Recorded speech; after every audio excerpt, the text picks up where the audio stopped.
5,932 ఎకరాలు ఒక ఆయన అంటాడు, 5 లక్షల కోట్ల కుంభకోణం అంటాడు, ఒక ఆయన 6 లక్షల కుంభకోణం అంటాడు. అవన్నీ అవాస్తవాలు, అసత్యాలు, ఏదో బదనాం చేసే ప్రయత్నం. అయితే ఇండస్ట్రీస్ని ఎంకరేజ్ చేయాలి, ఇన్సెంటివైజ్ చేయాలి. ఔటర్ రింగ్ రోడ్డు లోపల ఉంటే బయటికి షిఫ్ట్ చేయాలంటే కొంత పాలసీ వాళ్ళకి అనుగుణంగా ఉండాలి. అవునగా తిరుపాల్? ఓకే, మీరు దాంట్లో కుంభకోణానికి ఆస్కారం ఎక్కడుంది? Where is the possibility of a scam?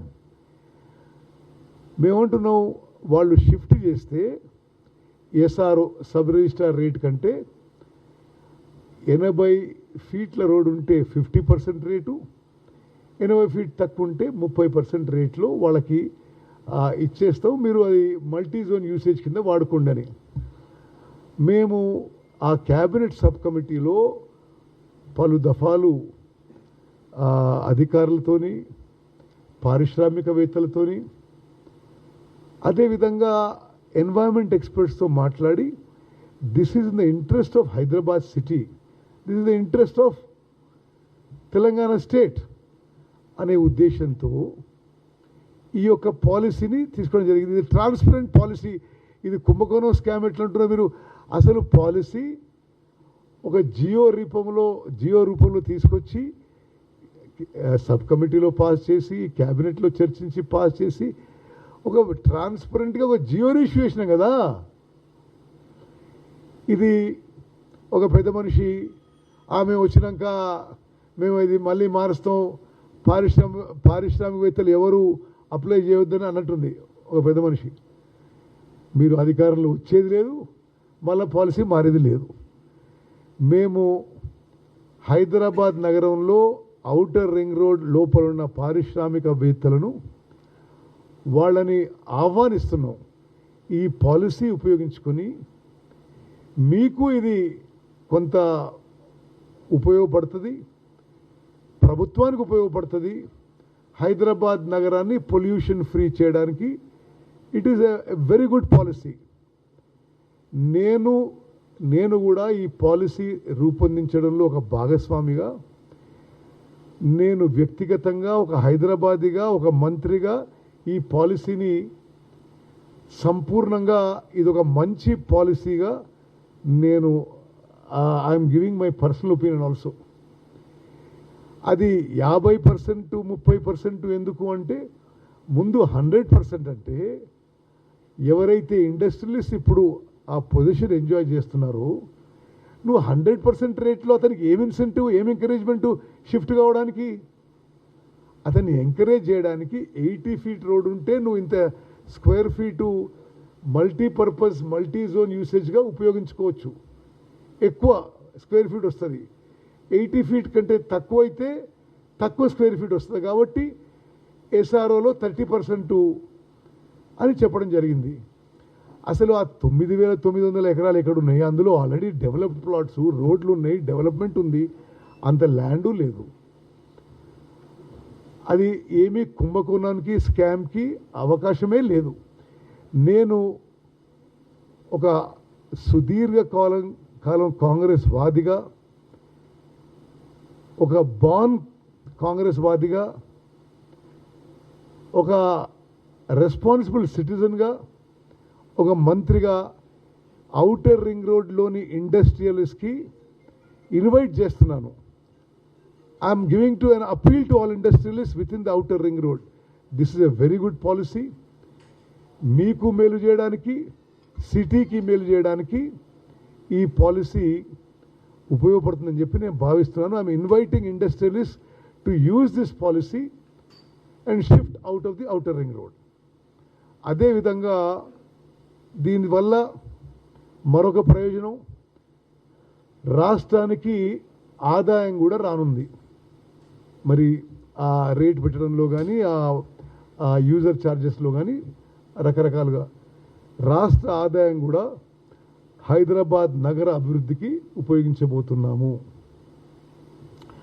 వాస్తవంగా ఇది ప్రతిపక్ష నాయకులు, కాంగ్రెస్ పార్టీ, కాంగ్రెస్ ప్రభుత్వం ఏం చేసినా మరి అడ్డుపడాలి, వీళ్ళు ముందుకు పోవద్దని అనుకుంటుండొచ్చు, లేకపోతే బురద జల్లి బదనాం చేయాలని అనుకుంటుండొచ్చు.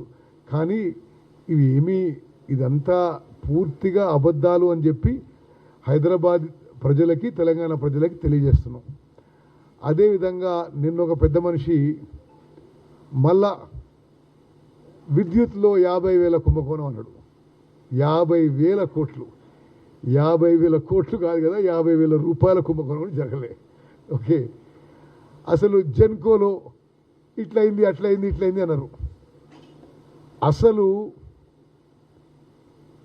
జెన్కోలో పవర్ ప్లాంట్లు పెట్టింది ఎవరి హ్యాండ్లో అండి?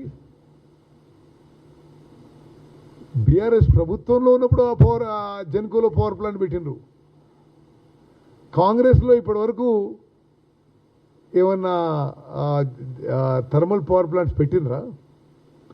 అదిగాక తెలంగాణ ప్రజానీకానికి తెలియజేయాలి, 2014లో ఎన్టీపీసీ 4,000 మెగావాట్ల థర్మల్ పవర్ ప్లాంట్స్ వాళ్ళ ఖర్చుతో, సెంట్రల్ గవర్నమెంట్ ఖర్చుతో మేము పెట్టి మీకు కరెంటు తక్కువ ధరకిస్తే అది పూర్తిగా 4,000 మెగావాట్లు ఉపయోగించుకోకుండా ఉన్నది ఎవరు?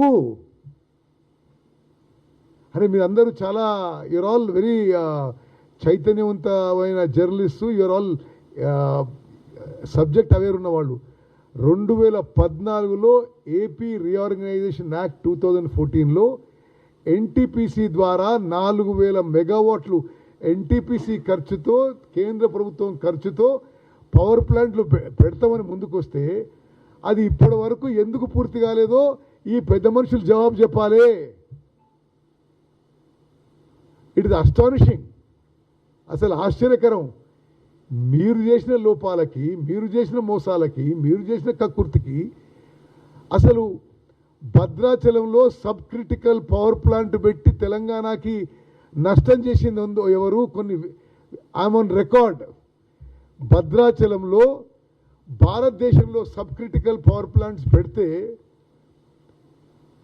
అది దానికి కోల్ కన్సంప్షన్ ఎక్కువ ఉంటుంది, పొల్యూషన్ ఎక్కువ ఉంటుంది, భారతదేశంలో ఎక్కడా పెట్టొద్దు అని కేంద్ర ప్రభుత్వం లిఖితపూర్వకమైన ఆదేశాలు ఇచ్చిన తర్వాత ఇండియా బుల్స్ అనే సంస్థ దగ్గర మిగిలిపోయిన second hand sub critical equipment తీసుకొచ్చి తెలంగాణ రాష్ట్రం మీద 1,000 కోట్ల భారం మోపింది ఎవరు? దయచేసి మీరు అర్థం చేసుకోవాలి, భారతదేశం మొత్తంలో కూడా సబ్ క్రిటికల్ టెక్నాలజీ వాడొద్దు అని లిఖితపూర్వకంగా ఇచ్చిన తర్వాత భద్రాద్రి పవర్ ప్లాంట్లో కొన్ని 1,000 మెగావాట్లో sub critical thermal power plant పెట్టి తెలంగాణ రాష్ట్రానికి, తెలంగాణ ప్రజలకి శాశ్వతంగా నష్టం చేసింది బీఆర్ఎస్ ప్రభుత్వం చెప్పి నేను ఘంటాపరంగా చెప్తున్నా.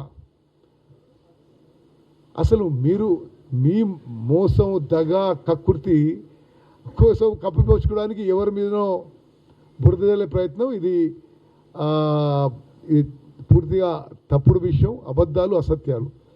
భద్రాద్రి పవర్ ప్లాంట్ మీరే కట్టిండ్రు. యాదాద్రి పవర్ ప్లాంటు అవును, వాస్తవంగా ఆనాడు కొంతమంది దాని గురించి